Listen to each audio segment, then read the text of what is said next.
Mister ശ്രദ്ധ, അങ്ങനെ ചെയ്യരുത്, അങ്ങനെ ചെയ്യരുതെന്നല്ലേ നിങ്ങളോട് പറഞ്ഞത്. അവിടെ സീറ്റിലിരിക്കൂ. ഉപരാഷ്ട്രപതി ജഗദീപ് ധൻഖറിന് രാഘവ് ചദ്ദയോട് കലിപ്പ് തോന്നാൻ കാരണം എന്താണെന്ന് മനസ്സിലായോ? ചദ്ദ, നിങ്ങൾ പഠിക്കേണ്ട സമയമായിരിക്കുന്നു. അവിടെ ഒരു പാർലമെന്റ് അംഗത്തോടല്ല, പകരം ഒരു കുട്ടിയെ ശകാരിച്ച് നേരെയാക്കും പോലെയാണ് ഉപരാഷ്ട്രപതിയുടെ പെരുമാറ്റമെന്ന് കാണുന്നവർക്ക് വ്യക്തമാണ്. സംഭവം എന്താണെന്നല്ലേ? രാഹുൽ ചദ്ദ കൈകൊടുതാ ഇങ്ങനെ ആംഗ്യം കാണിക്കരുതെന്ന്. എന്തെങ്കിലും ഉണ്ടെങ്കിൽ വാ തുറന്നു പറയണം. ഇങ്ങനെയാണെങ്കിൽ നാളെ നിങ്ങൾ പാർലമെന്റിൽ ഇറങ്ങി ഡാൻസ് കളിക്കുമല്ലോ എന്നായി ഉപരാഷ്ട്രപതിയുടെ ചോദ്യം. Mr. Chadda, you don't have to do like this to raise a point of order. Use your tongue. Don't do it. Otherwise you will start dancing also. Time for you to start learning. You are the only person. Suspend ചെയ്തിട്ടും നിങ്ങൾ ആ ശിക്ഷയും ആസ്വദിക്കും പോലെയാണ് പെരുമാറുന്നത്. അവിടെ സീറ്റിലിരുന്നോളുവെന്ന് രോക്ഷത്തോടെ ഉപരാഷ്ട്രപതി.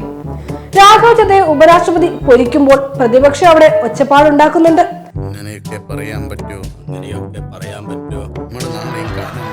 ആ ദൃശ്യങ്ങളും ശബ്ദവും സംസദ് ചാനലിൽ അധികം പതിയില്ല.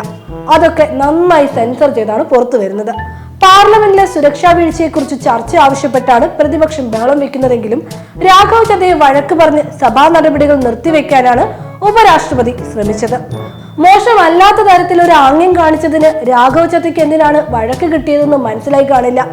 സഭാ നടപടികൾക്കിടയിൽ കൈകൾ കൊണ്ട് ആംഗ്യം കാണിക്കാൻ പാടില്ലേ? നമ്മുടെ പ്രധാനമന്ത്രി മോദിക്ക് പാർലമെന്റിൽ കൈകൊണ്ട് ആംഗ്യം കാണിക്കാം. അപ്പോൾ അത് മാന്യതയാണോ എന്ന ചോദ്യം ഉയരും ഇനി.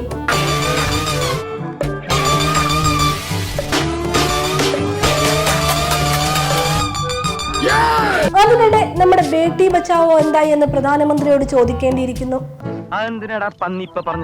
BJP MLAക്കല്ലേ പീഡനക്കേസിൽ 25 വർഷം കഠിന തടവ് ലഭിച്ചത്? അതെങ്ങനെ? പ്രതിപക്ഷത്തായിരുന്നെങ്കിൽ ഇന്ന് ചാനൽ ചർച്ചകളിൽ നിറഞ്ഞു നിൽക്കേണ്ട വിഷയമല്ലേ ഇത്? UP-യിലാണ് സംഭവം.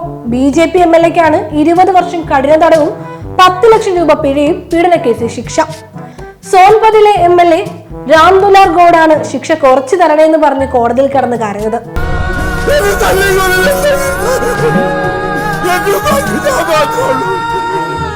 സ്വന്തം കുഞ്ഞുങ്ങളുടെ പഠനം നോക്കാൻ ആരുമില്ലെന്ന് ശിക്ഷയൊന്ന് കുറച്ചു കൊടുക്കണമെന്ന് പറഞ്ഞ് കരച്ചിലങ്ങ് തുടങ്ങി. അപ്പോൾ സ്വന്തം അല്ലാത്ത കുട്ടികളെ പീഡിപ്പിക്കാം അല്ലെ? 2014 നടന്ന സംഭവമാണെന്ന് ഓർക്കണം.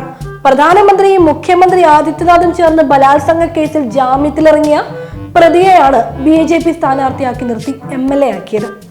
തെരഞ്ഞെടുപ്പിൽ മത്സരിക്കാൻ ബലാത്സംഗ കേസ് പ്രതിക്ക് അവസരമൊരുക്കി നൽകുന്ന BJP സർക്കാരിനെ അവിടെ എന്താ വിളിക്കുക?